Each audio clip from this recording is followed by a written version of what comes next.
नमस्कार दोस्तों, मैं राकेश नागर आकर आईएएस के डिजिटल प्लेटफॉर्म पे आप सभी का बहुत-बहुत स्वागत करता हूं। दोस्तों, जैसे कि आपको जानकारी है, हम विजय आरंभ 3.0 के टेस्ट डिस्कशन के लिए यहां पर एकत्रित हुए हैं। हमारा विजय आरंभ का जो 3.0 का टेस्ट है, वो भारतीय अर्थव्यवस्था और मध्य प्रदेश की अर्थव्यवस्था वाला टेस्ट है। ये टेस्ट ऑलरेडी हमारा हो चुका है। छुट्टियों के कारण से थोड़ा-सा डिले में आपके पास पहुँच रहा है, इसके लिए संस्था आपसे क्षमा प्रार्थी है। हम एक-एक करके क्वेश्चन का डिस्कशन कर लेंगे। जो बिल्कुल सीधे क्वेश्चन होंगे उस पे बहुत ज़्यादा समय नहीं देंगे और जिन पे हमें डिस्कशन की आवश्यकता महसूस होगी उन पे डिस्कसन करेंगे, ठीक है? 1 सवा घंटे का हमारा लगभग ये डिस्कशन रहने वाला है, ठीक है? आप देखते जाएँ, समझते जाएँ। हम यहाँ पहला क्वेश्चन स्टार्ट कर रहे हैं। देखिए, क्या है पहला क्वेश्चन? सिंपल क्वेश्चन से शुरुआत हो रही है। मध्य प्रदेश 1 मिनट थोड़ा-सा इसको हम चेंज कर लेते हैं, रेड कर लेते हैं, ठीक है। मध्य प्रदेश निम्नलिखित में से भारतीय अर्थव्यवस्था की विशेषता में शामिल है। भारतीय अर्थव्यवस्था की क्या विशेषता? हम बचपन से पढ़ते आ रहे हैं कि भारतीय अर्थव्यवस्था कृषि प्रधान अर्थव्यवस्था है, ठीक है? ये तो बिल्कुल सिंपल है। प्रति व्यक्ति मध्यम आय का होना। अब देखो यहाँ पर थोड़ा सा ट्रिक एक है, ठीक है? अगर हम भारतीय अर्थव्यवस्था के संदर्भ में देखेंगे और भारतीय अर्थव्यवस्था का अंतर्राष्ट्रीय आधार पर तुलना करेंगे तो भारत में जो प्रति व्यक्ति आय है वो मध्यम ना होकर के कैसी है? निम्न आय है। कैसी आय है? निम्न आय। तो अगर यहाँ निम्न आय होता तो ये सही होता, चूंकि मध्यम आय है इसलिए ये गलत हो जाएगा। संरचनात्मक और प्रचंड बेरोजगारी का पाया जाना, ये बिल्कुल सही बात है। संरचनात्मक बेरोजगारी का मतलब ये होता है कि अर्थव्यवस्था की संरचना में होने वाले बदलावों के कारण कोई क्षेत्र पीछे रह जाता है और वहां पर बेरोजगारी आपको दिखाई देती है। जैसे संरचनात्मक बदलाव का मतलब ये है कि भारतीय अर्थव्यवस्था को अगर आप 3 अलग अलग क्षेत्रों में बांटोगे, प्राथमिक, द्वितीयक और तृतीयक, तो संरचनात्मक बदलाव हुए हमारे यहाँ पर। प्राथमिक, द्वितीयक और तृतीयक में क्रमवार विकास होना था, क्रमवार उनका शेयर जो है वो बढ़ना था, लेकिन हमारा प्राथमिक क्षेत्र का बहुत ज्यादा योगदान था शुरुआती दौर में। फिर द्वितीय क्षेत्र का योगदान हमारी अर्थव्यवस्था में ज्यादा होना था, फिर तृतीयक का। लेकिन संरचनात्मक बदलाव के कारण प्राथमिक क्षेत्र का विकास में हिस्सा या अर्थव्यवस्था में हिस्सा घटता गया और द्वितीय क्षेत्र का हिस्सा बढ़ा नहीं, सीधे किसका बढ़ गया? तृतीय क्षेत्र का बढ़ गया। इस कारण से प्राथमिक क्षेत्र में बहुत सारी बेरोजगारी आपको देखने को मिलती है। तो ये अर्थव्यवस्था की संरचना में होने वाले बदलाव के कारण जो बेरोजगारी होती है उसे संरचनात्मक बेरोजगारी कहते हैं। एक प्रचंड बेरोजगारी होती है। प्रचंड बेरोजगारी का मतलब होता है छिपी हुई बेरोजगारी। कहने का तात्पर्य यह है कि ऐसी व्यवस्था जिसमें लोग काम करते हुए तो दिखाई देंगे आपको, लेकिन वास्तव में उत्पादन में उनका कोई विशेष योगदान नहीं होगा, उसे कहते हैं प्रचंड बेरोजगारी। इसको एक एग्जांपल से हम समझते हैं कि एक परिवार है जिसमें 2 भाई है, 2 भाइयों की 2 बहुएं हैं, 2 पत्नियां हैं, तो 4 लोग वो टोटल काम करने वाले हैं और 4 लोग उनके जो परिवार का जो कुल खेत है 10 बीघा का, उस पे काम करते हैं। चारों लोग वहां पर काम करते हैं और वो गेहूं का उत्पादन करते हैं। चारों लोग साल भर वहां काम करते हैं और 100 क्विंटल गेहूं का उत्पादन करते हैं। तो ये कहा जाएगा कि एक व्यक्ति की उत्पादकता कितनी हुई? 25 क्विंटल, क्योंकि 4 लोग काम कर रहे हैं, 100 क्विंटल का उत्पादन हुआ, तो 25 क्विंटल एक व्यक्ति की उत्पादकता दिखाई दे रही है हमें। लेकिन हो क्या रहा है कि एक भाई अपनी पत्नी के साथ गांव को छोड़ करके शहर में चला जाता है और वहां जाकर के वो नौकरी करना शुरू कर देता है, और एक भाई और उसकी पत्नी जो यहाँ गांव में बच गए हैं वो अपने इस खेत पर खेती करते हैं और 2 लोग खेती करने के बावजूद भी 100 क्विंटल गेहूं का उत्पादन होता है। तो ये कहा जाएगा कि जो 2 व्यक्ति, एक भाई और उसकी पत्नी जो शहर जाके नौकरी करने लग गए हैं, वो पहले जब यहाँ खेती में काम करते थे तो वो एक तरह से क्या थे? प्रछन्न बेरोजगार, छिपे हुए बेरोजगार, क्योंकि काम करते हुए तो वो दिखाई दे रहे थे लेकिन उनकी उत्पादकता कैसी थी? शून्य थी। क्लियर है? तो उसे कहा जाता है प्रचंड बेरोजगारी। ये दोनों ही प्रकार की बेरोजगारी भारतीय अर्थव्यवस्था में पाई जाती है, इसलिए तीसरा स्टेटमेंट हमारा सही है। परिसंपत्तियों का दोषपूर्ण वितरण, ये तो हम जानते ही हैं कि हमारे देश में जो 1% टॉप के रिच लोग हैं उनके पास हमारे देश की कुल संपत्ति का लगभग 50% है, ठीक है? तो जो परिसंपत्ति हमारे देश में डिस्ट्रीब्यूटेड है उनका सबका दोषपूर्ण वितरण है। तो 1, 3 और 4, 1, 3 और 4, तो बी आंसर हमारा सही होगा। देखते हैं हम क्या आंसर हमारा सही है। बी, तो बी पे हम जा रहे हैं, बी आंसर हमारा सही है। आगे हम चलते हैं। दूसरा क्वेश्चन, किसान क्रेडिट कार्ड योजना के संदर्भ में असत्य कथन को हमें पहचानना है। असत्य कथन को पहचानना है तो सत्य सत्य छांट लेते हैं हम, बिल्कुल सही बात है। इसकी शुरुआत 1998 में हुई, बिल्कुल सही बात है। अटल बिहारी वाजपेयी जी की सरकार थी, 1998 में इसकी शुरुआत हुई। भारत सरकार की योजना, ये बात भी बिल्कुल सही है। इस योजना के तहत ऋण के ब्याज पर सब्सिडी दी जाती है, बिल्कुल बात सही है। ये यहाँ पर आपको याद रखना है कि केसीसी जो है, किसान क्रेडिट कार्ड जो है, उस पर 7% का ब्याज लिया जाता है, लेकिन जो किसान समय पर अपने ऋण का भुगतान भुगतान कर देते हैं, ठीक है, समय पर किस्त जाके जमा कर देते हैं, तो उनको 3% की अतिरिक्त छूट दी जाती है, अर्थात उनका जो इफेक्टिव ब्याज होता है वो केवल कितना लगता है, 4% लगता है। तो इस योजना के तहत ऋण के ब्याज पर भी सब्सिडी दी जाती है। बात बिल्कुल सही है। अब देखो जरा, ऋण सीमा 5 लाख से 30 लाख है, ये बात बिल्कुल गलत है, ठीक है। ये 30 लाख की जो अपर सीमा है, ये अपर सीमा 19.5 लाख की है, ठीक है। तो डी आंसर हमारा हो जाएगा 19.5 लाख, मतलब 19,60,000 तक की इसकी सीमा है, 30 लाख तक की इसकी सीमा नहीं है। अगला प्रश्न देखो, निम्नलिखित को सुमेलित करना है और सही कूट का चयन करना है, ठीक है। बिल्कुल देखो, यहाँ 4 संस्थाएं दे रखी है, कौन कौन सी। इफको के बारे में जानते हैं, इंडियन फार्मर फर्टिलाइजर्स कोऑपरेटिव संस्था है ये। फूड कॉरपोरेशन ऑफ इंडिया है, ये है सेंट्रल वेयर हाउसिंग कॉरपोरेशन और राष्ट्रीय बीज निगम। इनको हमें मेज द फॉलोइंग में देखना है। क्या क्या है मेज द फॉलोइंग में, देखो जरा। तो अगर मैं कहूं तो एफसीआई की स्थापना 1965 में हुई, ठीक है, ये बात बिल्कुल सही है। इफको की स्थापना 1957 में 1967 में हुई, 57 में 1967 में हुई। तो ए जो होगा 3 होगा, ए 3 होगा, बी जो होगा वो 1 होगा, बी जो होगा वो 1 होगा, ए आंसर होगा। जो CWC है, इसकी स्थापना हुई है 1957 में। CWC 1957 में, राष्ट्रीय बीज निगम हुआ है 1963 में, ठीक है। तो ए आंसर हो जाएगा 3 1 2 4, ठीक है, 3 1 2 4। अगला है ई नाम योजना का क्या उद्देश्य है। ई नाम मतलब कि ये जो हमारा एग्रीकल्चर है, उसकी जो मंडियां हैं, उन मंडियों को जोड़ने के लिए ई नाम योजना को लाया गया था, ठीक है। तो देखो जरा क्या है, आर्थिक नगरों को आपस में जोड़ना बिल्कुल नहीं, गांवों को आपस में जोड़ना बिल्कुल नहीं, खेतों को आपस में जोड़ना बिल्कुल नहीं, मंडियों को आपस में जोड़ना बिल्कुल सही बात है। ई नाम योजना के तहत इलेक्ट्रॉनिक रूप से मंडियों को जोड़ करके उनके भावों को प्रदर्शित किया जाता है राष्ट्रीय स्तर पे, ताकि कोई भी व्यक्ति अपने जो उत्पाद है उनको अन्य जगह पर जाकर के बेच सके, ठीक है। जैसे मंडियों को आपस में जोड़ना, कृषि उपज के व्यापार के लिए एक ऑनलाइन मार्केट प्लेटफॉर्म है ये, ठीक है। इसका फुल फॉर्म अगर आपसे पूछा जाए तो क्या है, ई नेशनल एग्रीकल्चर मार्केट, ई नाम। ये 14 अप्रैल 2016 को भारत सरकार ने शुरू किया था। आगे देखो जरा, पीएम कुसुम योजना। पीएम कुसुम योजना हम सब जानते हैं, पीएम कुसुम योजना किससे संबंधित है, तो ये सिंचाई हेतु सौर पंप सुनिश्चित करने के लिए है। कृषि में सिंचाई है तो बिल्कुल नहीं है, सिंचाई है तो नलकूप सुनिश्चित करना नहीं है, सिंचाई है तो विद्युत आपूर्ति बिल्कुल नहीं है। ये जो सोलर पंप लगाए जा रहे हैं, कुसुम योजना का संबंध उससे ही है। आगे देखो, फॉरेन एक्सचेंज मैनेजमेंट एक्ट 1999 क्यों लाया गया, ठीक है। इसे कहते हैं हम फेमा। फेमा के पहले क्या था, तो फेमा के पहले था फेरा, फॉरेन एक्सचेंज रेगुलेशन एक्ट 1973। तो 1973 को समाप्त किया गया और इसके स्थान पर 1999 में FEMA foreign exchange management act लाया गया। क्या उद्देश्य थे इसके, तो देखो, विदेशी व्यापार को सुगम बनाना, बिल्कुल बात सही है, क्योंकि फॉरेन एक्सचेंज मैनेजमेंट एक्ट का मतलब यह है कि जितना भी फॉरेक्स है, फॉरेन एक्सचेंज है, विदेशी मुद्राएं हैं, उनको भारतीय मुद्रा में कन्वर्ट करना है, भारत में विदेशी निवेश को सुनिश्चित करना है, या भारत का कोई निवेश विदेश जा रहा है, इन सब चीजों को रेगुलेट करने के लिए इसे लाया गया था, ठीक है। तो विदेशी व्यापार को सुगम बनाना, ये बात तो बिल्कुल सही है। भुगतान संतुलन को बनाए रखना, ये बात भी सही है, क्योंकि फॉरेन एक्सचेंज मैनेजमेंट एक्ट के तहत फॉरेक्स को मैनेज किया जाता है, तो इससे भुगतान संतुलन को बनाए रखना इसका उद्देश्य है ही बिल्कुल। पूंजी के अंतर प्रवाह को बढ़ाना, बिल्कुल सही बात है, क्योंकि विदेशों से हमारे देश में पूंजी निवेश होता है। अगर बहुत टफ कानून होंगे, कठिन कानून होंगे, तो स्वाभाविक रूप से विदेशी लोग हमारे यहाँ निवेश नहीं करेंगे। तो हमने फेरा को हटा करके फेमा लेके आए हम, ठीक है, थोड़ा सा लिबरल कानून लेके आए, तो उससे पूंजी के अंतर प्रवाह को बढ़ाने में हमें मदद मिलेगी। तो तीसरा उद्देश्य भी हमारा सही है। फेरा को प्रतिस्थापित, जैसा मैंने कहा, फेरा फॉरेन एक्सचेंज रेगुलेशन एक्ट 1973 को इसके माध्यम से क्या कर दिया गया, प्रतिस्थापित कर दिया गया। तो मेरे हिसाब से 1 2 3 4, अर्थात इसका डी आंसर होना चाहिए। क्या आंसर होना चाहिए इसका, डी आंसर होना चाहिए। तो डी आंसर इसका है। आगे देखें हम, कपड़ा उद्योग की भारत में स्थिति के संदर्भ में कौन सा कथन असत्य, असत्य कथन हमें पहचानना है। देखो जरा, देश की प्रथम आधुनिक सूती कपड़ा मिल फोर्ट ग्लॉस्टर में लगाई गई, बात बिल्कुल सही है, हम शुरुआत से पढ़ रहे हैं, बचपन से इस बात को देखते आ रहे हैं।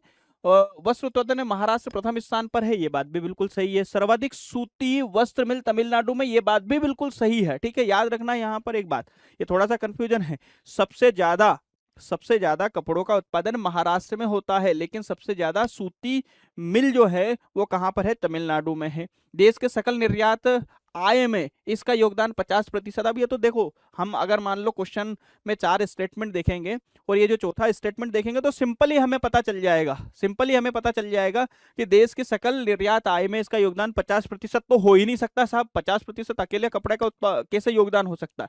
केवल इसका योगदान जो है वो लगभग 8 से 9% के आसपास है, ना कि 50%। तो डी ऑप्शन इसका क्या हो जाएगा? असत्य हो जाएगा और यही हमारा आंसर है। अगला है, निम्नलिखित में से सत्य कथन की पहचान करना है। देखो जरा सत्य कथन क्या है भैया। देखो, बोकारो एकीकृत इस्पात संयंत्र ब्रिटेन के सहयोग से स्थापित किया गया था। ब्रिटेन के सहयोग से नहीं, यूएसएसआर, ठीक है, जैसे आज रसिया के नाम से हम जानते हैं। ये बात बिल्कुल गलत है, सत्य कथन पहचानना है। अगला है, Indian Iron and Steel Company Burnpur Paschim Bengal में 1818 में स्थापित की गई थी। ये बात बिल्कुल गलत है। बर्नपुर में है, पश्चिम बंगाल में है, लेकिन ये 1918 में स्थापित की गई थी, इसलिए बी ऑप्शन भी गलत हो जाएगा। राउरकेला एकीकृत इस्पात संयंत्र उड़ीसा में है। ये बात बिल्कुल सही है, ठीक है। राउरकेला एकीकृत इस्पात संयंत्र उड़ीसा में है और जर्मनी के सहयोग से स्थापित किया गया था। किसके सहयोग से? जर्मनी के सहयोग से। तो सी ऑप्शन हमारा सही है। डी क्या? Tata iron and Steel company Bhilai में। भिलाई में तो बिल्कुल नहीं है। Tata iron and Steel company Jamshedpur में है, ठीक है। और जमशेदपुर कहाँ है? तो झारखंड में है। तो डी ऑप्शन भी हमारा क्या है? एक तरह से गलत है। सी आंसर हमारा हो जाएगा। देखते जरा आंसर क्या है हमारा। सी, राउरकेला एकीकृत इस्पात संयंत्र उड़ीसा में स्थित है, ठीक है। आगे चले, सेबी के कार्यों के संबंध में असत्य कथन हमें पहचानना है। सेबी के कौन कौन से कार्य, उसमें असत्य कार्य कौन से वो पहचानना। पूंजी बाजार को विनियमित करना, ये बात तो बिल्कुल सही है, असत्य नहीं है। पूंजी बाजार को विकसित करना, ये बात भी सही है, क्योंकि सेबी का काम ही क्या है? पूंजी बाजार को बढ़ावा देना।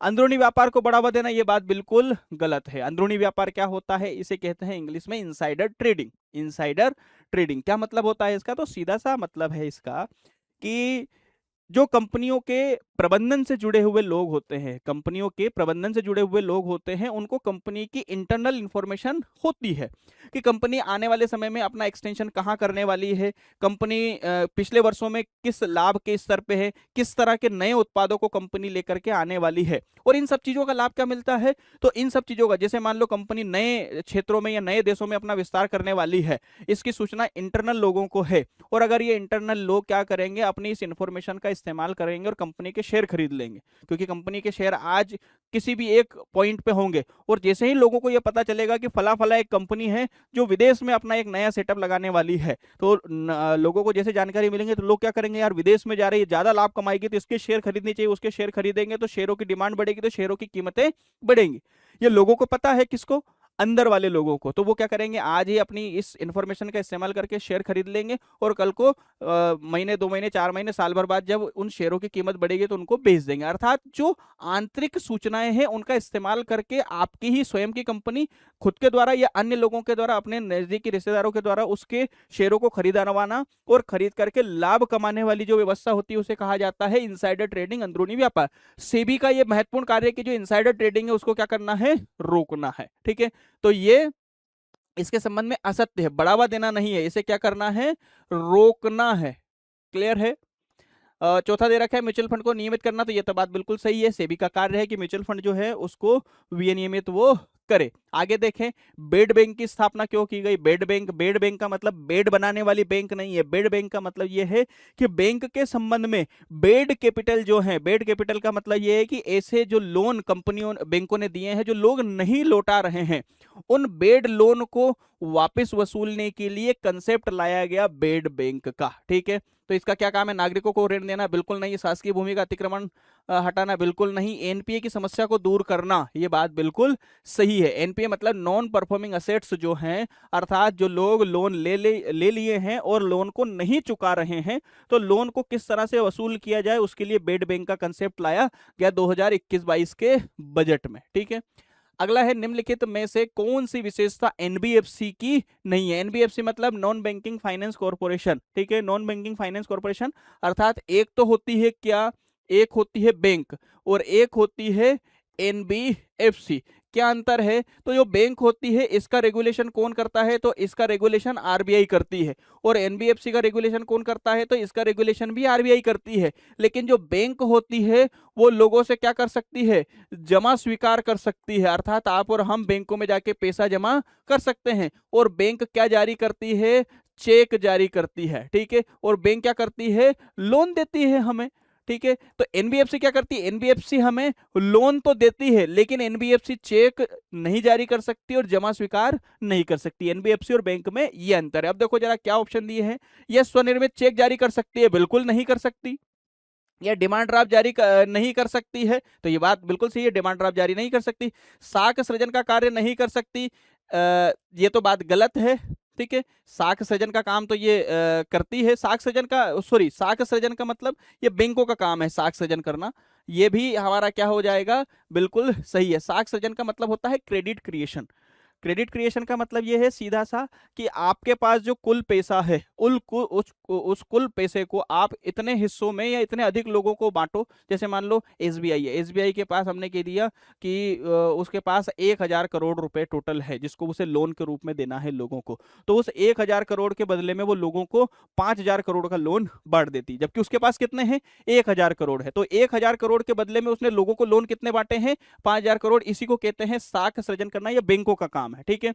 मुख्य रूप से बाजार आधारित फंडों पर निर्भर रहना, यह बात भी बिल्कुल सही है, क्योंकि जो एनबीएफसी है वो आम जनता का जमा स्वीकार नहीं कर सकती है। मैंने कहा एनबीएफसी क्या करती है, आप जो मार्केट है मार्केट से पैसा उठाती है और उस पैसे को उठा करके जिन लोगों को जरूरत होती है उन लोगों को पैसा उधार दे देती है, ठीक है। तो मेरे हिसाब से इसका जो आंसर होना चाहिए, ये डिमांड ड्राफ्ट जारी नहीं कर सकती, तो बात सही है। ये स्वनिर्मित चेक जारी कर सकती है, ये बात बिल्कुल गलत है, ए आंसर इसका होगा, ए आंसर है इसका, स्वनिर्मित चेक जारी नहीं कर सकती। आगे देखो, बॉम्बे स्टॉक एक्सचेंज के संबंध में असत्य कथन हमें पहचानना है। क्या पहचानना है, असत्य कथन। इसकी स्थापना 1870 में हुई, ये बात बिल्कुल गलत है। 1870 में ना होते हुए 1875 में इसकी स्थापना हुई है, ठीक है। तो 1875 इसका ईयर सही है, तो ये स्टेटमेंट पहला गलत है। ये एशिया का सबसे पुराना स्टॉक एक्सचेंज, ये बात तो बिल्कुल सही है।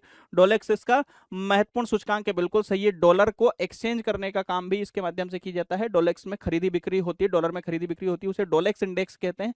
ये बॉम्बे स्टॉक एक्सचेंज का एक महत्वपूर्ण सूचकांक है, बात बिल्कुल सही है। वर्ष 2009 में इसका निगमीकरण किया गया, बिल्कुल गलत है, 2005 में किया गया, ठीक है। तो असत्य पूछा है तो 1 और 4 असत्य है, 1 और 4 असत्य, डी आंसर इसका हो जाएगा। मेरे हिसाब से डी आंसर इसका होना चाहिए, डी आंसर 1 और 4। देखो 1875 में इसको स्थापित किया गया, 2005 में इसका निगमीकरण का मतलब यह है कि ये कॉर्पोरेट में बदल दिया गया, ठीक है। ये एशिया का सबसे पुराना स्टॉक एक्सचेंज है, 5,000 से अधिक कंपनियां इसमें लिस्टेड है, ठीक है। आगे बढ़ते हैं हम। अगला प्रश्न है सेबी के संदर्भ में सत्य कथन। SEBI security exchange board of India के संबंध में सत्य कथन, यह एक वैधानिक संस्था है, बात बिल्कुल सही है। शुरुआत में 1988 में इसकी स्थापना हुई थी, एक कार्यकारी आदेश के माध्यम से हुई थी, लेकिन 1992 में इसके संबंध में एक कानून बनाया गया, सेबी एक्ट बनाया गया। तो जैसे ही किसी संस्था के संबंध में एक्ट बन जाता है तो वो वैधानिक संस्था हो जाती है। इस तरह से सेबी अर्थात security exchange board of India वर्तमान समय में एक वैधानिक संस्था है। पहला स्टेटमेंट हमारा सही है। इसकी स्थापना 1988 में की गई थी, बात बिल्कुल सही है। इसका मुख्यालय नई दिल्ली में, बात बिल्कुल गलत है। कहां है, तो इसका मुख्यालय है मुंबई में। कहां है, मुंबई में, ठीक है। तो तीसरा तो गलत है, यह प्रतिभूति बाजार में निवेशकों को प्रशिक्षित करने का काम करता है, बात बिल्कुल सही है। 1, 2 और 4 मेरे हिसाब से सही होना चाहिए, 1, 2 और 4 हमारा सही है आंसर, ए आंसर हमारा होना चाहिए। देखते जरा, ए आंसर हमारा है। आगे देखें, भारतीय अर्थव्यवस्था के संदर्भ में वर्तमान परिदृश्य में कौन सा कथन असत्य है। वर्तमान परिदृश्य में भारतीय अर्थव्यवस्था के संदर्भ में असत्य कथन हमें पहचानना है। भारत में ब्रेन ड्रेन की समस्या देखी जा रही है, बात तो बिल्कुल सही है। ब्रेन ड्रेन का मतलब होता है, ब्रेन अर्थात जिन लोगों का अच्छा मस्तिष्क होता है, ठीक है, जो अच्छे एजुकेटेड होते हैं, चाहे वो डॉक्टर हो, इंजीनियर हो, साइंटिस्ट हो, ये सब कहाँ चले जा रहे हैं, विदेश में चले जा रहे हैं, क्योंकि विदेश में उनको खूब सारी सुविधाएं भी मिल रही है, उनको अच्छा पैकेज वहां पर मिलता है, और भारत में उनको बेहतर सुविधाएं नहीं मिलती है, उतना बेहतर पैकेज नहीं मिल पाता है। इसलिए जो अच्छे बुद्धिजीवी लोग हैं, साइंटिस्ट है, इंजीनियर है, डॉक्टर है, ये सब कहाँ चले जाते हैं, विदेश चले जाते हैं। इस व्यवस्था को कहा जाता है ब्रेन ड्रेन। तो ये समस्या तो है ही है, ठीक है। हमें असत्य पहचानना है, तो पहला तो हमारा सत्य है, विश्व व्यापार में भारत का योगदान बढ़ रहा है, ये बात तो सही है भाई। धीरे धीरे धीरे धीरे कुछ ही मात्रा में सही, लेकिन विश्व व्यापार में भारत का योगदान बढ़ जरूर रहा है। अगला देखो, जीडीपी के आधार पर हमारी अर्थव्यवस्था विश्व की 5वीं बड़ी अर्थव्यवस्था है, यही स्टेटमेंट हमारा गलत है, ठीक है। जीडीपी के आधार पर, ठीक है, और आईएमएफ की जो रिपोर्ट आती है, ठीक है, इकोनॉमिक आउटलुक, उसके हिसाब से आप देखोगे तो जीडीपी के आधार पर भारतीय अर्थव्यवस्था जो है वो चौथे स्थान पर है। कौन से स्थान पर है? चौथे स्थान पर है, ना कि पांचवें स्थान पर। अगला स्टेटमेंट है पीपीपी के आधार पर हमारी अर्थव्यवस्था तीसरी बड़ी अर्थव्यवस्था। बात बिल्कुल सही है, अमेरिका और चाइना के बाद तीसरी बड़ी अर्थव्यवस्था पीपीपी के आधार पर भारत ही है। अगला देखो आंसर क्या था हमारा, सी, जीडीपी के आधार पर हमारी अर्थव्यवस्था पांचवी। पांचवी नहीं है बल्कि कौन सी है? चौथी है। आईएमएफ की जो एक इकोनॉमिक आउटलुक रिपोर्ट आई है अक्टूबर 2025 और जनवरी 2026, उसके अनुसार मैं ये आंकड़ा आपको बता रहा हूं। आगे देखो, सूची 1 और 2 को सुमेलित करना है।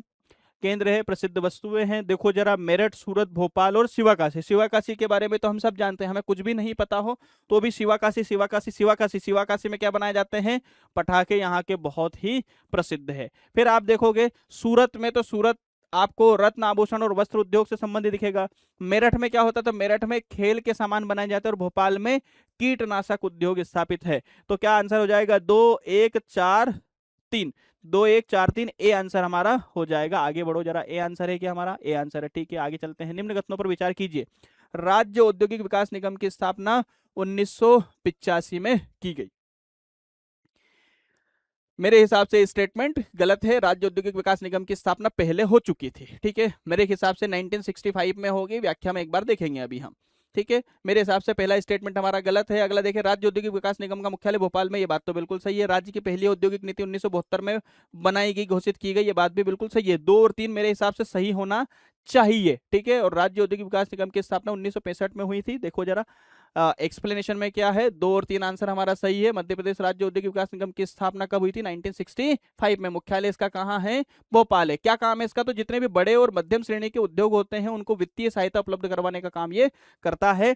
और मध्य प्रदेश की पहली औद्योगिक नीति थी वो 1972 में घोषित की गई थी। चलिए अगला जो हमारा प्रश्न है क्या है? नर्मदा एक्सप्रेसवे। हम सब जानते हैं मध्य प्रदेश के दक्षिणी क्षेत्र में नर्मदा नदी बहती है, ठीक है। उसके आसपास या उसके पैरेलल जो एक्सप्रेसवे बनाया गया होगा उसी को नर्मदा एक्सप्रेसवे कहा जाएगा। देखो क्या स्टेटमेंट है, यह 6 लेन एक्सप्रेसवे, बिल्कुल बात सही है। इसकी लंबाई 1265 किलोमीटर है, यह बात भी बिल्कुल सही है। ये 4 राज्यों को जोड़ता है, यह स्टेटमेंट हमारा गलत है क्योंकि ये 3 राज्यों को जोड़ता है, ठीक है। 3 राज्यों को किस किस को जोड़ता है ये? तो देखो जरा, मध्य प्रदेश का अगर हम मैप यहाँ पर बनाए,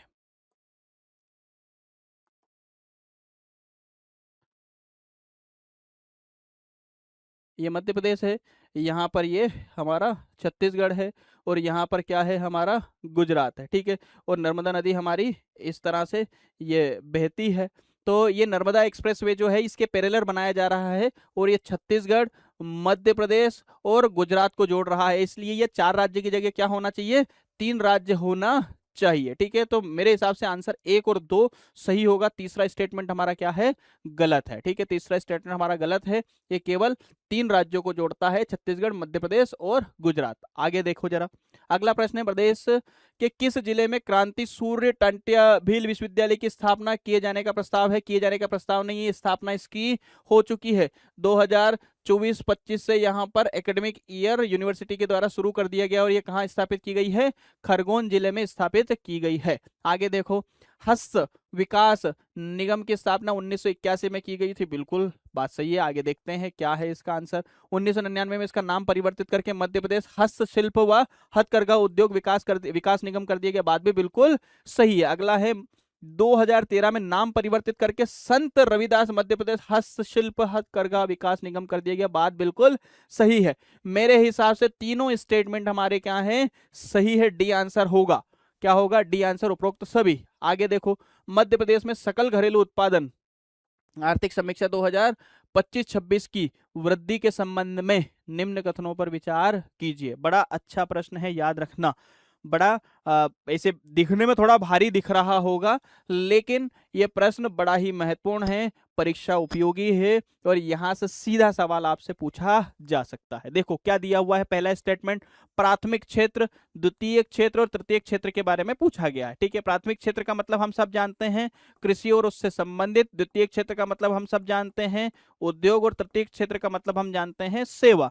तो इन तीनों क्षेत्रों का मध्य प्रदेश के सकल घरेलू उत्पादन अर्थात जो जीडीपी है उसमें योगदान पूछा गया है। क्या बोला गया है कि स्थिर भावों पर 2011-12 में 33% से बढ़ करके 2025-26 में ये 43.9% हो गया। इकोनॉमिक सर्वे अगर आप पढ़ोगे तो आंकड़ा बिल्कुल सही है, 43.9% का योगदान है प्राथमिक क्षेत्र का मध्य प्रदेश में। ठीक है, आगे देखो जरा, द्वितीय क्षेत्र का योगदान स्थिर भावों पर 2011-12 से में बढ़ करके 27.09 से बढ़ करके वर्तमान समय में 25-26 में कितना हो गया है, 19.79। ठीक है, तो ये तो घटकर हुआ है, बात बिल्कुल सही है, द्वितीय क्षेत्र का योगदान हमारी अर्थव्यवस्था में घटा है। ठीक है, तीसरा है स्थिर मूल्यों पर वर्ष 2011-12 में जो 39.06% था, ये भी बढ़कर ना होकर के क्या हो गया है, ये घट करके 2025-26 में 37.12% हो गया है। ये स्टेटमेंट भी बिल्कुल सही है। आंकड़े आप देखोगे इकोनॉमिक सर्वे के हिसाब से तो ऐसे कैसे ही दिए हुए हैं। मेरे हिसाब से ये जो आंसर है हमारा डी होना चाहिए। क्या आंसर होना चाहिए हमारा? डी आंसर, सभी कथन सत्य है, यही हमारा आंसर है। ठीक है, आगे देखो जरा, मुख्यमंत्री कौशल संवर्धन योजना की शुरुआत कब हुई? हम सब जानते हैं 3 अक्टूबर 2017 को। मुख्यमंत्री कौशल संवर्धन योजना 3 अक्टूबर 2017। इसका क्या उद्देश्य है? तो प्रदेश में 2.5 लाख युवाओं को प्रशिक्षित करना। ठीक है, और जो प्रशिक्षण की अवधि है वो 15 दिन से 9 माह के बीच में होती है। अगला प्रश्न है, मध्य प्रदेश आर्थिक समीक्षा 2025-26 के अनुसार राज्य में कितने आयुष्मान कार्ड जारी किए गए नवंबर 2025 की स्थिति में? ठीक है, तो ये इकोनॉमिक सर्वे से सीधा सीधा आंकड़ों पर आधारित प्रश्न है। आंसर है हमारा 4.42 करोड़। ठीक है, हम सब जानते हैं कि आयुष्मान योजना जो है वो 5 लाख रुपए तक का निःशुल्क इलाज उपलब्ध करवाने वाली स्कीम है।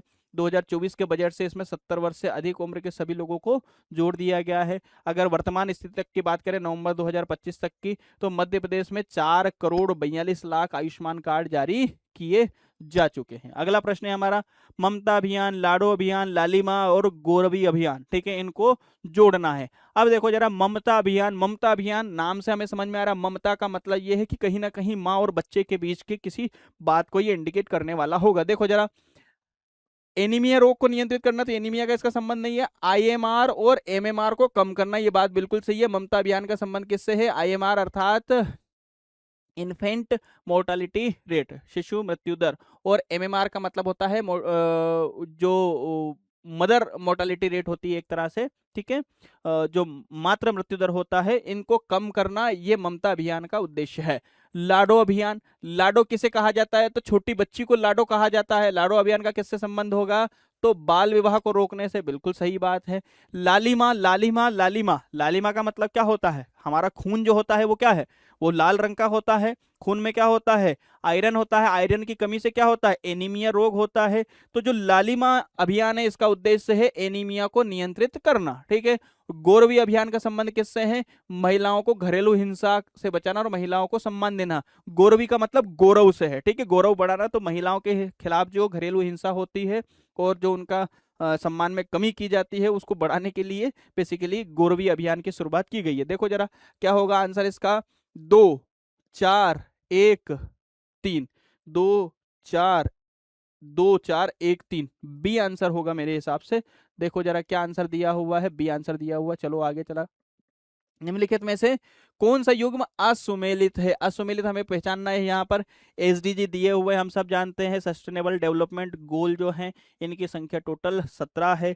नीति आयोग ये जारी करता है। बेसिकली ये तो जो एसडीजी है, ये नीति आयोग ने या भारत सरकार ने अपनाए हैं। अंतर्राष्ट्रीय स्तर पर इनको लागू किया गया है और किसी भी देश के विकास के पैमाने को मापने के लिए एसडीजी गोल ही वर्तमान समय में सबसे महत्वपूर्ण रूप से प्रयोग में लाए जाते हैं। हमारे देश में भी एसडीजी इंडेक्स जारी किया जाता है, नीति आयोग के द्वारा जारी किया जाता है। संख्या इनकी टोटल कितनी है? 17 है। अब ये देखना है हमें, जैसे एसडीजी 3 जो है, क्या ये गुणवत्तापूर्ण शिक्षा से संबंधित है? तो हमारा पहला ही स्टेटमेंट गलत है, क्योंकि गुणवत्ता युक्त जो शिक्षा है उसका संबंध एसडीजी 4 से है, जबकि एसडीजी 3 का जो संबंध है वो किससे है? तो वो एसडीजी 3 का संबंध है स्वास्थ्य से। एसडीजी 7 सस्ती और स्वच्छ ऊर्जा, बात बिल्कुल सही है। एसडीजी 8 अच्छा काम और आर्थिक विकास, 8 भी सही है। 13 जलवायु परिवर्तन, बिल्कुल सही है। तो ए स्टेटमेंट गलत है। एसडीजी 3 जो है वो स्वास्थ्य से संबंधित है और गुणवत्तापूर्ण शिक्षा जो है वो एसडीजी 4 से रिलेटेड है। चलो आगे देखें जरा हम। अगला है, गांव की बेटी योजना मध्य प्रदेश सरकार की किस विभाग द्वारा संचालित की जाती है? गांव की बेटी, ठीक है, यह उच्च शिक्षा विभाग की के द्वारा चलाई जाने वाली स्कीम है। गांव की बेटी का स्कीम में 12वीं क्लास में जो बालिकाएं होती हैं उनको जब वो ग्रेजुएशन करने के लिए कॉलेज में जाती है तो 500 रुपये प्रति माह के हिसाब से उनको एक तरह की स्कॉलरशिप दी जाती है, उसे गांव की बेटी स्कीम के तहत दिया जाता है और उच्च शिक्षा विभाग इसका संचालन करता है। अगला देखो, अगला है हमारा नीति आयोग द्वारा जारी किए गए एसडीजी सूचकांक के स्कोर को सुमेलित कीजिए। देखो अभी हमने कहा था कि एसडीजी कौन जारी करता है, नीति आयोग जारी करता है।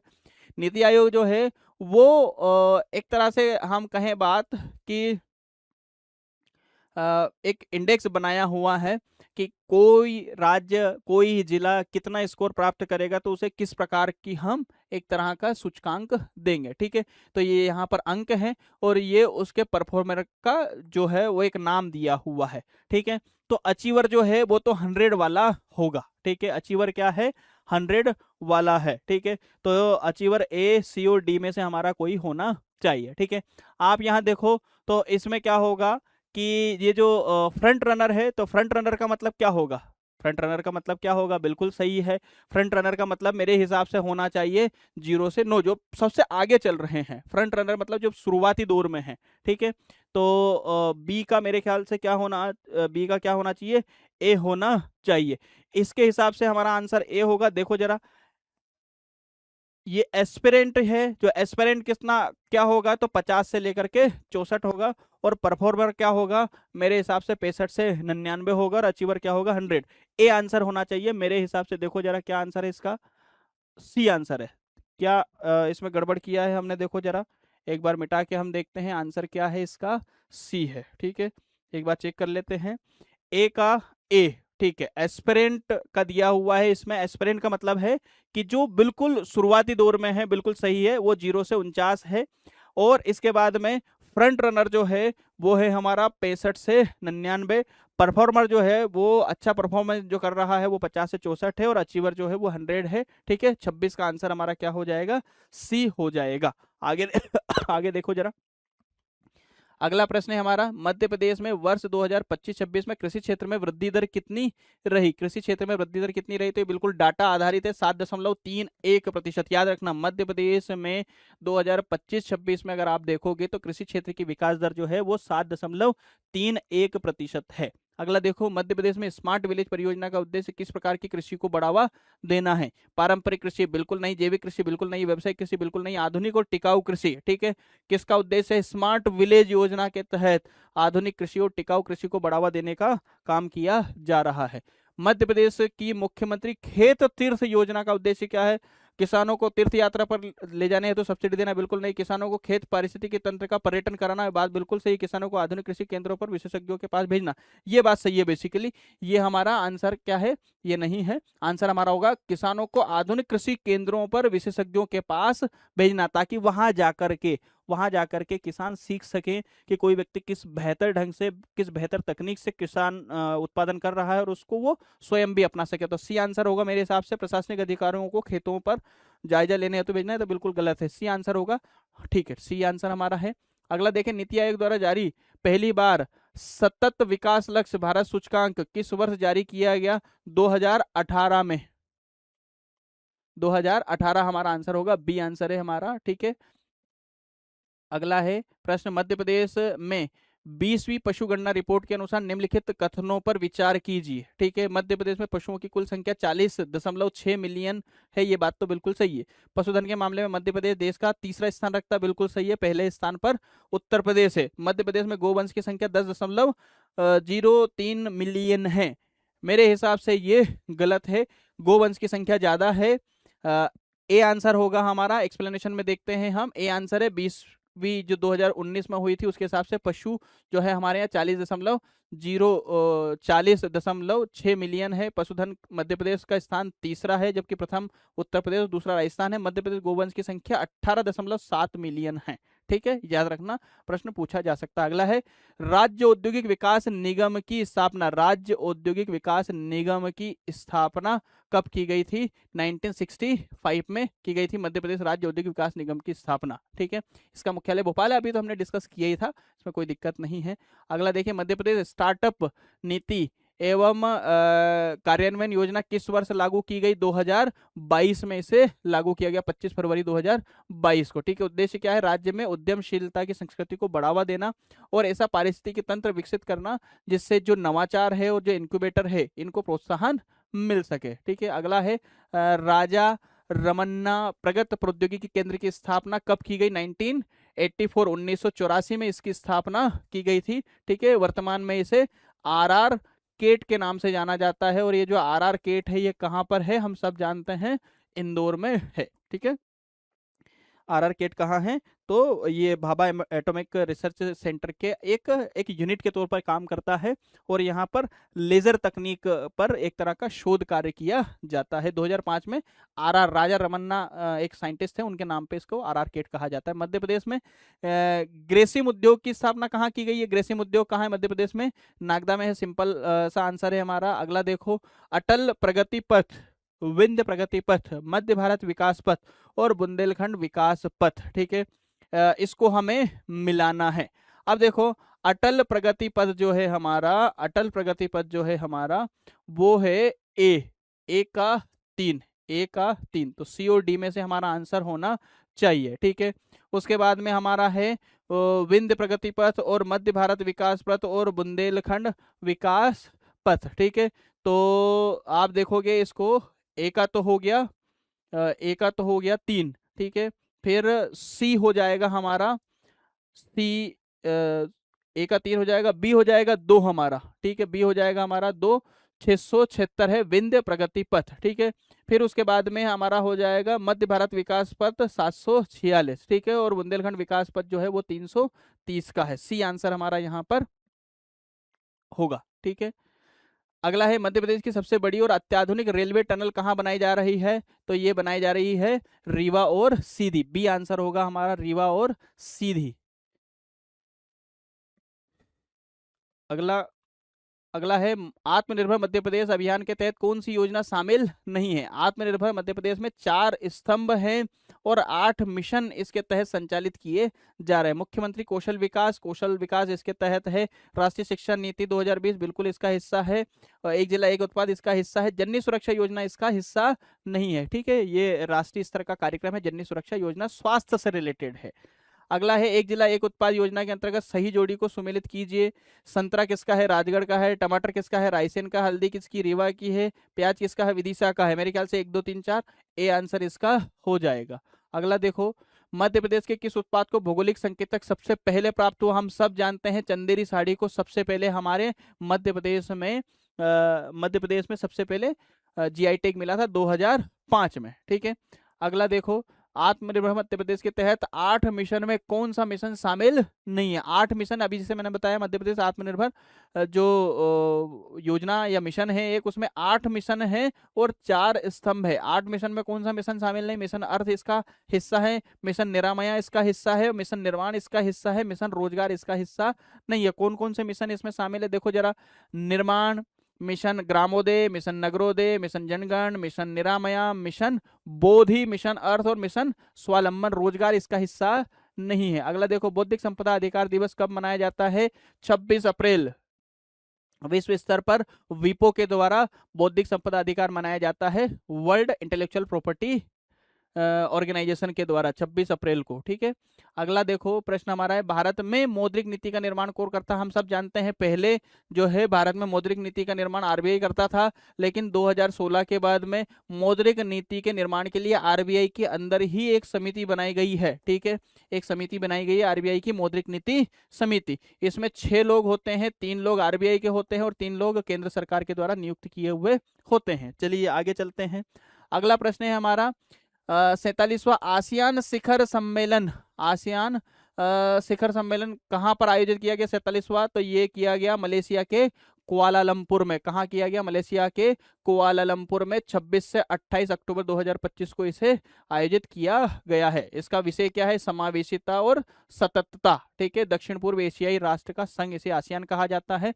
इसमें 10 नहीं 11 देश है। वर्तमान समय में 11वां जो है वो इसमें शामिल किया गया है। लेटेस्ट जो है एक देश इसमें जुड़ा हुआ है। आगे देखें हम, भारत आसियान संस्कृति सहयोग को बढ़ावा देने के लिए कौन सा मंच बनाया गया है? तो ये भारत आसियान केंद्र या आसियान भारत केंद्र, कुछ भी कह सकते हैं। बी आंसर हमारा होगा।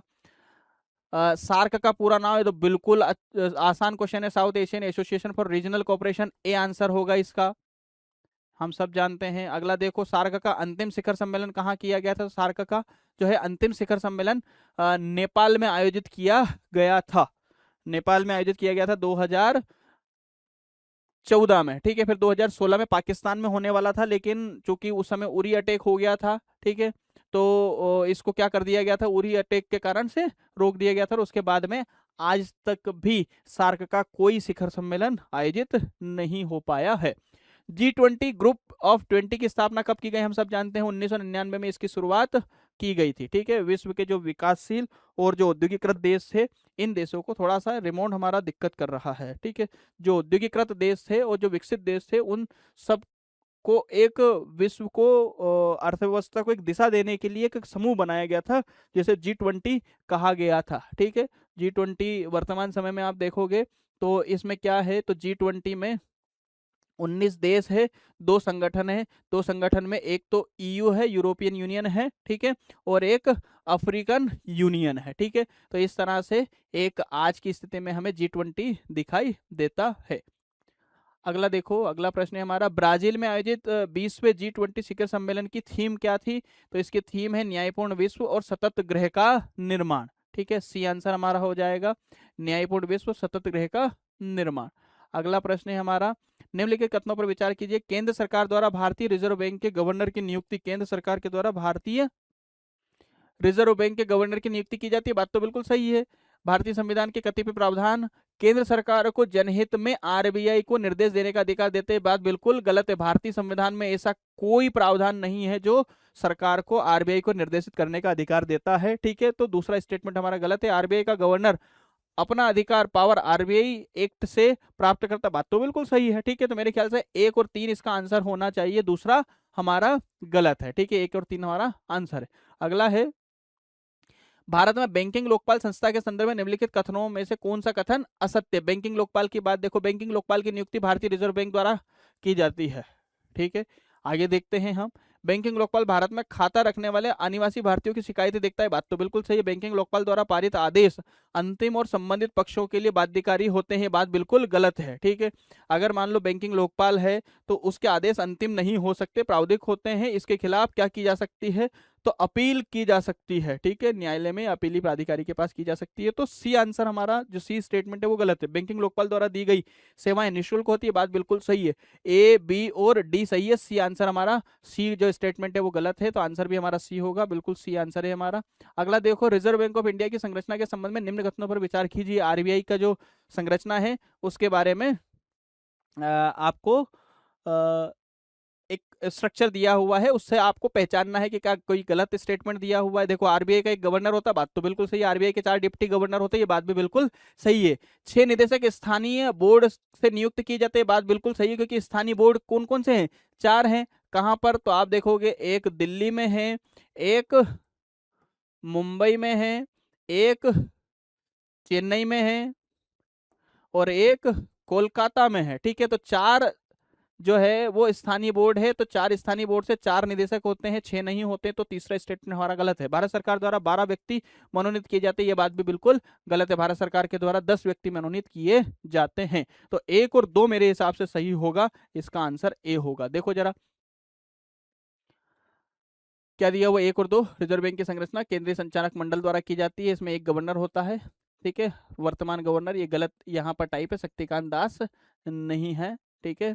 संजय मल्होत्रा जो है इसके वर्तमान में गवर्नर है। 4 डिप्टी गवर्नर होते हैं, बिल्कुल सही है। 2 वित्त मंत्रालय के अधिकारी इसमें होते हैं, जो सरकार नियुक्त करती है, सचिव स्तर के होते हैं। 4 निदेशक स्थानीय बोर्ड से होते हैं, मुंबई, कलकत्ता, चेन्नई, दिल्ली। जैसा कि अभी हमने देखा, भारत सरकार के द्वारा 10 सदस्यों को मनोनीत किया जाता है, जो व्यापार, सहकारिता और उद्योग के क्षेत्र में विशेष विशेषज्ञता रखते हैं। उन लोगों को नियुक्त यहाँ पर भारत सरकार के द्वारा किया जाता है। इन सब लोगों के द्वारा मिलकर के आरबीआई का संचालन किया जाता है।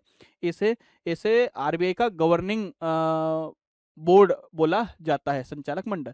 वाणिज्यिक बैंकों का नियमन किस अधिनियम के तहत होता है? तो reserve bank of India act 1934 बिल्कुल गलत है। भारतीय बैंक विनियमन अधिनियम 1949, ठीक है। तो भारतीय बैंकिंग विनियमन अधिनियम 1949 के तहत सभी वाणिज्यिक बैंकों का विनियमन होता है। बी आंसर हमारा हो जाएगा, बी आंसर है हमारा। आगे देखो, इंपीरियल बैंक का राष्ट्रीयकरण करके स्टेट बैंक कब बनाया गया? 1955 में, हम सब जानते हैं, ठीक है। 1955 में इंपीरियल बैंक 1921 में बना था। 1921 में क्या बना था? इंपीरियल बैंक बना था। इंपीरियल बैंक के पहले 3 बैंकें थी, कौन सी? बैंक ऑफ महाराष्ट्र, महाराष्ट्र नहीं, बैंक ऑफ बॉम्बे, ठीक है। एक था बैंक ऑफ चेन्नई, ठीक है, और एक था बैंक ऑफ कोलकाता, ठीक है। इन तीनों को मिला करके क्या बनाया गया? 1921 में इंपीरियल बैंक, और इंपीरियल बैंक का राष्ट्रीयकरण करके 1955 में क्या बनाया गया? State bank of India, SBI, भारतीय स्टेट बैंक। एनबीएफसी में कितने प्रतिशत एफडीआई की अनुमति? 100%, डी आंसर हमारा सही है। एनबीएफसी में 100% एफडीआई लाया जा सकता है। निम्नलिखित कथनों पर विचार कीजिए। वर्तमान में भारत में राष्ट्रीयकृत बैंकों की संख्या 12, ये बात तो बिल्कुल सही है। गोईपुरिया समिति का संबंध बैंकिंग लोकपाल से है, बात भी बिल्कुल सही है। बैंकिंग लोकपाल के गठन के लिए गोईपुरिया समिति का गठन किया गया था। दिसंबर 2025 तक क्षेत्रीय ग्रामीण बैंकों की वर्तमान संख्या 28 है, बात भी बिल्कुल सही है। क्षेत्रीय ग्रामीण बैंकों की संख्या बहुत सारी हुआ करती थी हमारे देश में, लेकिन धीरे धीरे इनकी संख्या को घटाया गया। और वर्तमान समय में अगर हम बात करें अक्टूबर नवंबर 2025 तक की स्थिति में, तो ये 28 इनकी संख्या है, ठीक है। गोईपुरिया समिति 1990 में इसका गठन किया गया था बैंकिंग लोकपाल योजना के सुझाव के लिए। अगला प्रश्न देखें, एनबीएफसी को पंजीकृत होने के लिए न्यूनतम पूंजी की आवश्यकता होती है 2 करोड़, ठीक है। 2 करोड़ की पूंजी आपकी निजी जो है वो ओन्ड कैपिटल होना चाहिए, ओन फंड होना चाहिए, तब एनबीएफसी का रजिस्ट्रेशन होता है। अगला प्रश्न है, प्रधानमंत्री मेगा इंटीग्रेटेड टेक्सटाइल रीजन और अपैरल योजना का मुख्य उद्देश्य, ठीक है, जिसे बेसिकली ये वस्त्र उद्योग के लिए है, इसे बोला जाता है पीएम मित्र योजना, ठीक है। पीएम मित्र योजना का क्या उद्देश्य है? देश में वस्त्र उद्योग के लिए वैश्विक विनिर्माण केंद्र का निर्माण करना, तो बी आंसर हमारा हो जाएगा, ठीक है। इसके तहत ये पीएम मित्र योजना के तहत 7 मेगा टेक्सटाइल पार्क बनाए गए। मध्य प्रदेश में भी एक धार में इसका मेगा टेक्सटाइल पार्क बनाया गया है। अगला देखो, शेयर बाजार के संदर्भ में निम्न कथनों पर विचार कीजिए। शेयर बाजार क्या कहता है? शेयर बाजार में मंदड़िया को बुल कहा जाता है, ये स्टेटमेंट गलत है। मंदड़िया को क्या कहा जाता है?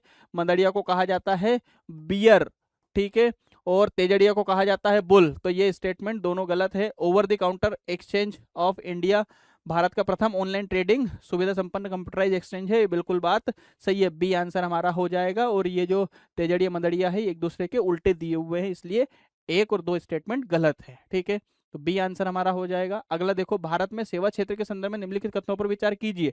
यह कुल जीवीए से आधे का अधिक योगदान रखता है, बिल्कुल बात सही है। लगभग 55 हमारा जो जीवीए है, ग्रोस वैल्यू एडिशन है, उसमें सेवा क्षेत्र का ही योगदान है, तो एक स्टेटमेंट तो हमारा बिल्कुल सही है।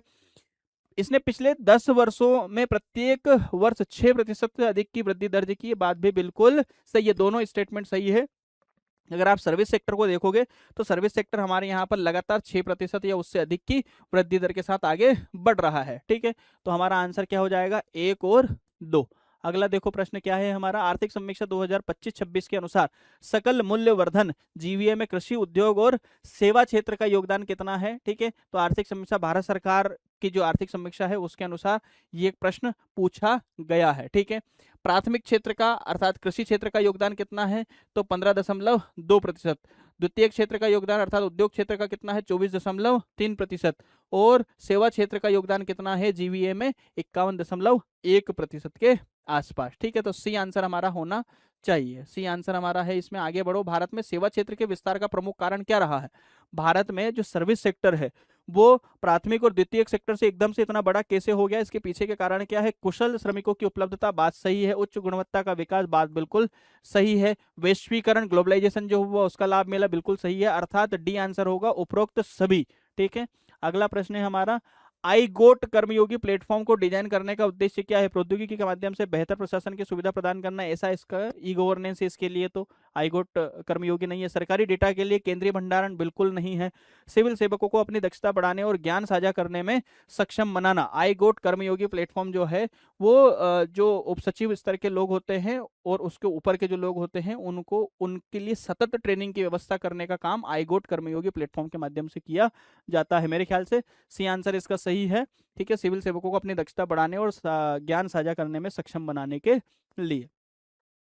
अगला देखो, स्टॉक फार्मिंग क्या है? स्टॉक फार्मिंग का मतलब होता है पशुपालन और पशुधन आधारित कृषि प्रणाली। स्टॉक का मतलब होता है पशुपालन या पशुधन।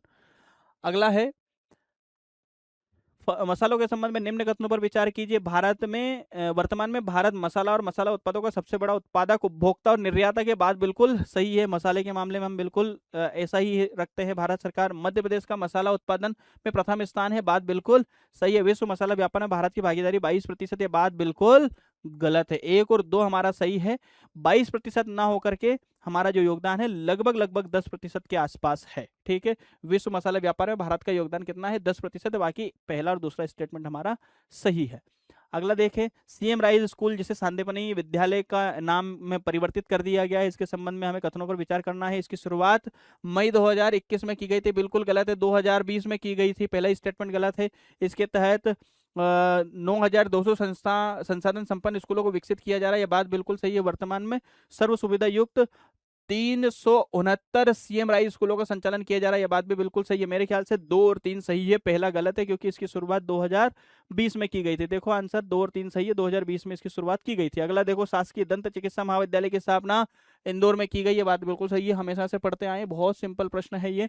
आगे देखो, मुख्यमंत्री सीखो कमाओ योजना के संबंध में निम्न कथनों पर विचार कीजिए। इसका तहत प्रशिक्षण 2023 से प्रारंभ किया गया। ठीक है, इसका उद्देश्य प्रतिवर्ष 1 लाख युवाओं को प्रशिक्षण प्रदान करना है। ठीक है, इसके अंतर्गत 18 से 30 वर्ष के युवाओं को रोजगार उपलब्ध कराना है।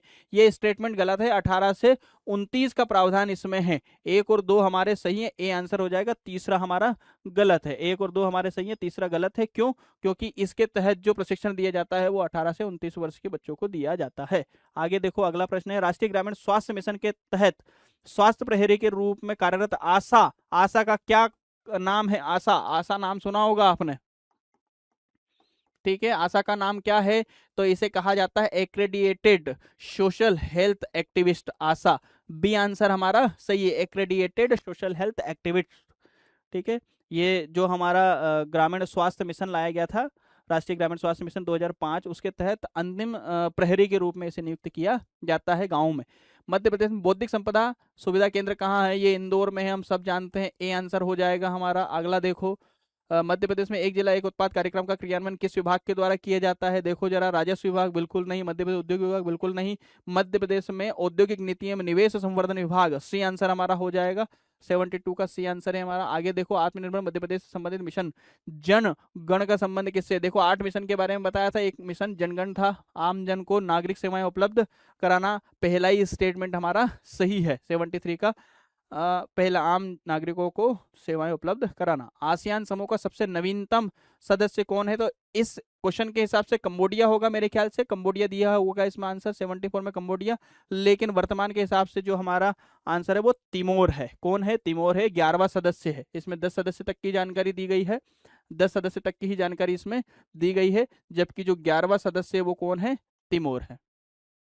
अगला देखो, अफगानिस्तान को किस वर्ष सार्क का पूर्ण सदस्य बनाया गया? ठीक है, तो 2007 में इसको पूर्ण सदस्य बनाया गया। 2005 में ढाका में जो आयोजित हुआ था सम्मेलन, उसमें भारत ने प्रस्ताव दिया था कि अफगानिस्तान को इसमें शामिल कर लेना चाहिए। दिल्ली में 2007 में अगला जब हमारा सार्क का शिखर सम्मेलन हुआ, उसमें अफगानिस्तान को पूर्ण सदस्य बना दिया गया। ठीक है, अगला देखो, निम्न में से कौन सा देश ग्रुप 20 G20 का सदस्य नहीं है?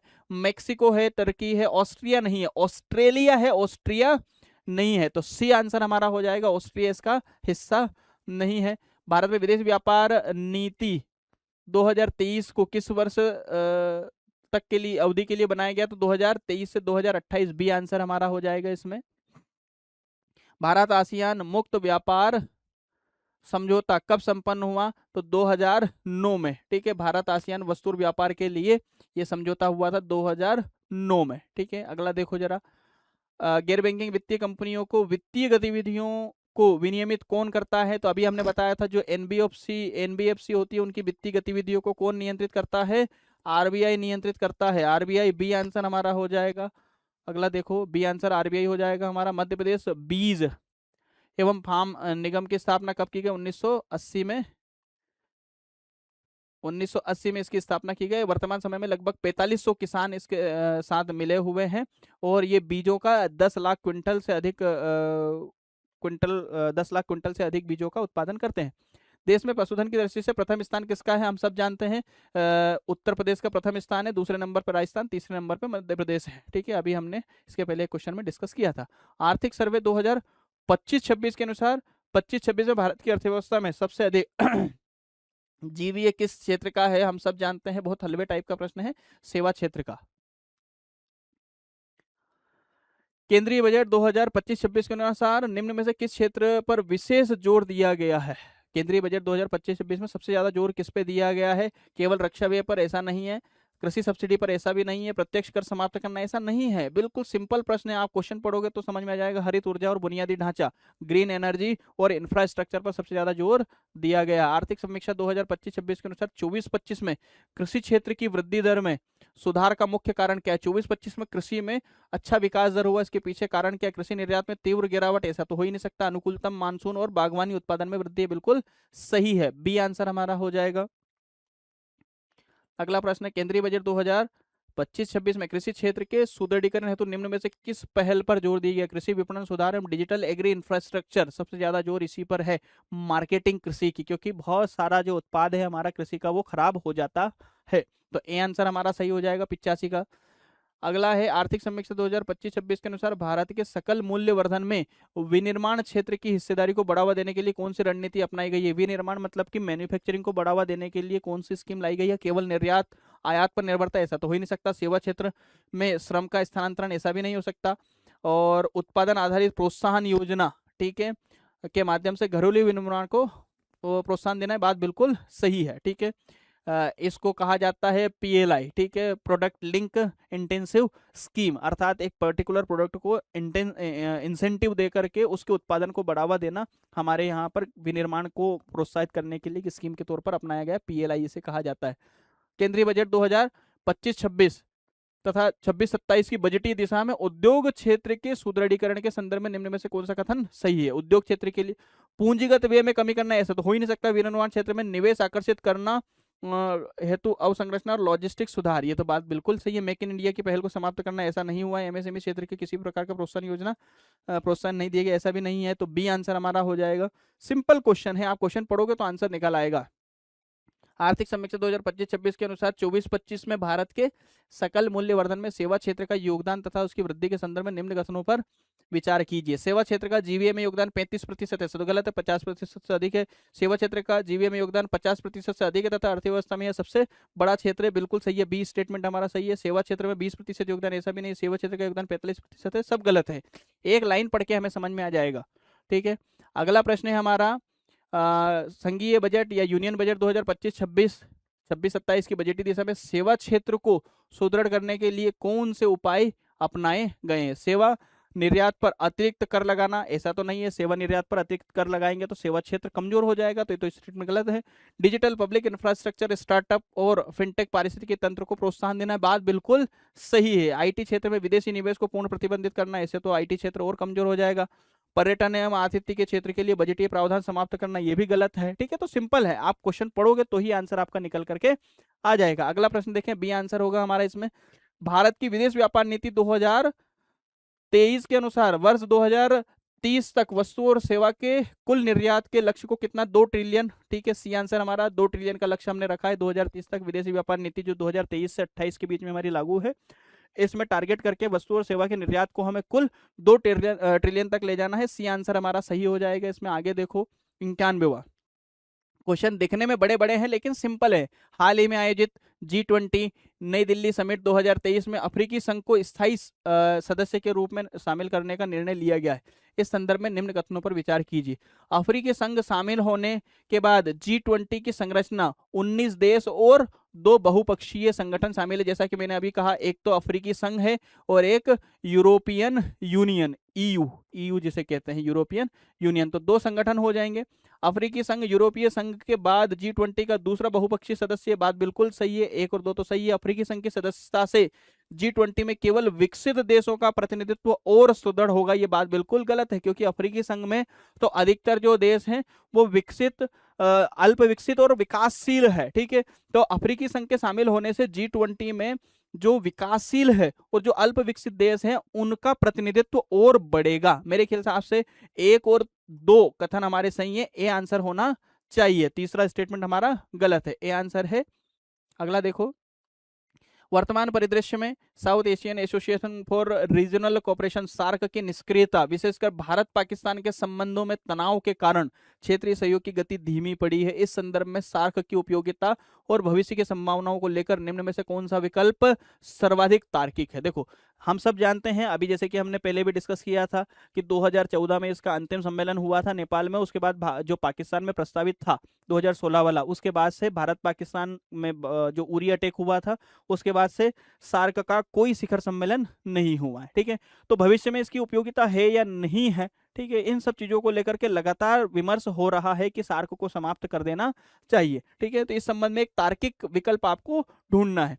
सार्क को पूर्णतः समाप्त कर देना चाहिए तो तार्किक नहीं है। ठीक है, क्यों नहीं है? क्योंकि एक जैसी संस्कृति वाले 8 देशों का एक महत्वपूर्ण संगठन है सार्क। ठीक है, तो इसे पूर्णतः समाप्त कर देना तो किसी भी तरह से तार्किक नहीं है, तो पहला स्टेटमेंट तो गलत हो जाएगा। सार्क की प्रासंगिकता समाप्त हो चुकी है, ऐसा भी नहीं है, पूरी तरह से अप्रासंगिक इसे नहीं कह सकते, क्योंकि विवाद जो है मूलतः भारत और पाकिस्तान के बीच में, वो भी राजनीतिक मामलों में है, बाकी किसी मामलों में हमारे विवाद नहीं है। जैसे व्यापारिक मामलों में हमारे कोई विवाद नहीं है, सांस्कृतिक मामलों में हमारे कोई विवाद नहीं है, केवल राजनीतिक मामले कुछ ऐसे हैं, और आतंकवाद एक मुद्दा है जहां को लेकर भारत और पाकिस्तान में विवाद है, तो पूरी तरह से अप्रासंगिक हो गया है, ऐसा भी हम नहीं कह सकते, इसलिए बी स्टेटमेंट भी हमारा सही नहीं है।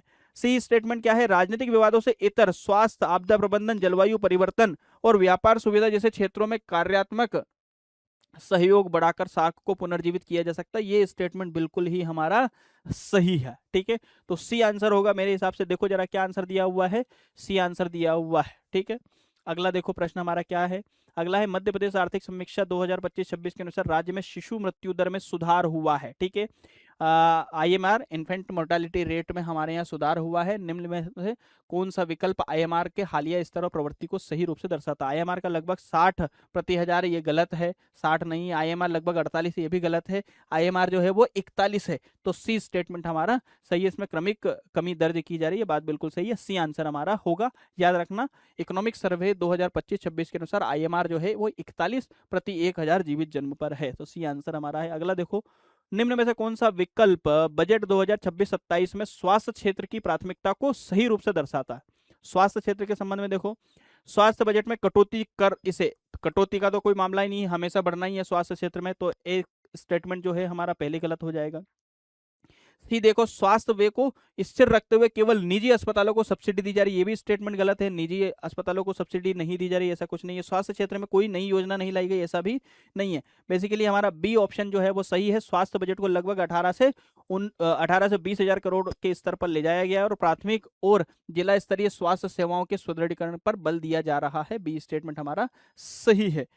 अगला देखो, मध्य प्रदेश की आर्थिक समीक्षा 2025-26 के अनुसार प्रस्तावित औद्योगिक निवेश से अनुमानित रोजगार सृजन। देखो, ये जो इकोनॉमिक सर्वे 2025-26 का दिया हुआ है, तो जो वर्तमान समय में औद्योगिक क्षेत्र में निवेश हो रहे हैं उससे अनुमानित रोजगार सृजन कितना संभव है, इसका आंकड़ा दिया हुआ है।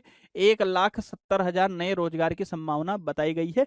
बी ऑप्शन हमारा सही होगा, इसमें बी ऑप्शन सही है। आगे देखो, नीति आयोग द्वारा जारी SDG इंडिया इंडेक्स 2023-24 के अनुसार निम्न में से किस सतत विकास लक्ष्य SDG में मध्य प्रदेश का प्रदर्शन विशेष रूप से बेहतर रहा है?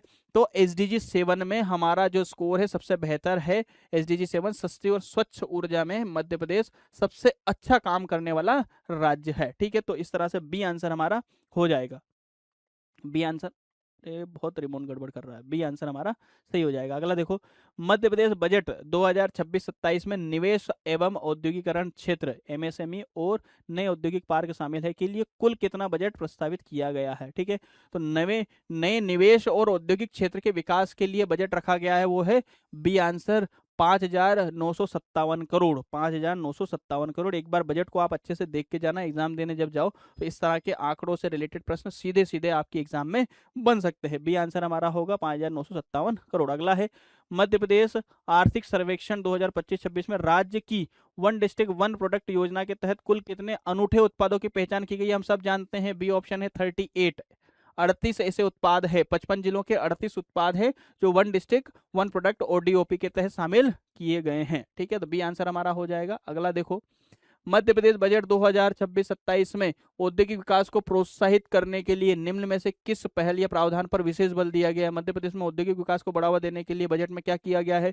केवल कृषि ऋण को माफी योजना है, तो कृषि ऋण का तो औद्योगिक विकास से कोई लेना देना नहीं है, ए स्टेटमेंट तो गलत हो जाएगा। एमएसएमई सूक्ष्म लघु एवं मध्यम उद्योग के लिए प्रोत्साहन एवं क्लस्टर विकास, ये बात बिल्कुल सही है, बी ऑप्शन हमारा सही हो जाएगा। उद्योग क्षेत्र के बजट में पूर्ण कटौती, ऐसा तो हो ही नहीं सकता। केवल आईटी सेक्टर में कर छूट और अन्य उद्योगों में नहीं, ऐसा भी नहीं हो सकता। स्टेटमेंट पढ़ते से ही हमें समझ में आ जाएगा कि कौन सा आंसर हमारा सही होगा। ठीक है, तो मध्य प्रदेश में औद्योगिक विकास के लिए सूक्ष्म लघु एवं मध्यम उद्योगों के लिए प्रोत्साहन एवं क्लस्टर के विकास की बात कही गई है बजट 2026-27 में, बी ऑप्शन हमारा सही है।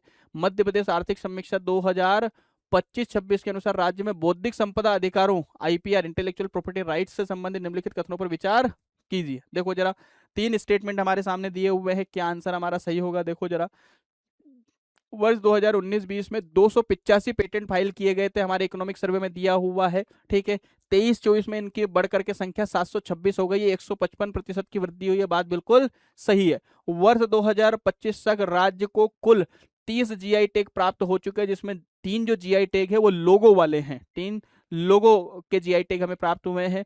मध्य प्रदेश स्टार्टअप नीति एवं कार्यान्वयन योजना 2025 के अंतर्गत 2025 तक 1723 स्टार्टअप को मान्यता प्राप्त हुई है, 2021 की तुलना में 209% की वृद्धि है। ये इकोनॉमिक सर्वे में ऐसा का ऐसा ही डाटा दिया हुआ है, सीधा सीधा इकोनॉमिक सर्वे से उठा करके यहाँ पंच कर दिया गया है। डी आंसर हमारा सही होगा, 1 2 3 सारे स्टेटमेंट हमारे सही है। ठीक है, अब मेरे ख्याल से हमारे पूरे 100 क्वेश्चन हो ही गए हैं, आप लोगों ने अच्छे से ध्यान से सुना होगा, समझा होगा। अगर कहीं किसी क्वेश्चन के आंसर को हमें स्पीड से डील करना होगा, चूंकि हम यहाँ पर बहुत लंबा इसको नहीं खींच सकते थे, इसलिए कुछ कुछ को हमने थोड़ा सा स्पीड से बढ़ा दिया है। अगर आपको ऐसा लगता है कि कुछ को आप बेहतर ढंग से नहीं समझे तो फिर से आप रिपीट करके उसको देख सकते हैं, स्लो करके थोड़ा सा वीडियो को देख सकते हैं, क्योंकि मेरी थोड़ी सी डिस्कस करने की जो स्पीड है वो थोड़ी सी ज़्यादा है।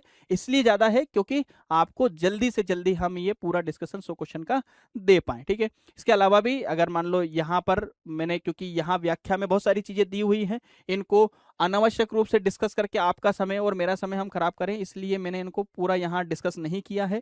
क्योंकि इसकी हार्ड कॉपी आपके पास उपलब्ध रहती है, जो टेस्ट दे रहे हैं उन सबके पास एक्सप्लेनेशन की हार्ड कॉपी रहती है, तो हार्ड कॉपी से वो सारी चीजें आपके पास उपलब्ध है, आप उसमें से अच्छे से इसको पढ़ सकते हैं। ठीक है, जो क्वेश्चन हम यहाँ डील कर रहे हैं, कोशिश कर रहे हैं कि अच्छे से अच्छे क्वेश्चन, करंट से रिलेटेड क्वेश्चन जो आपसे एग्जाम में पूछे जा सकते हैं, उन सबको क्वेश्चन, उन सारे क्वेश्चनों को आपके पेपर में शामिल करें।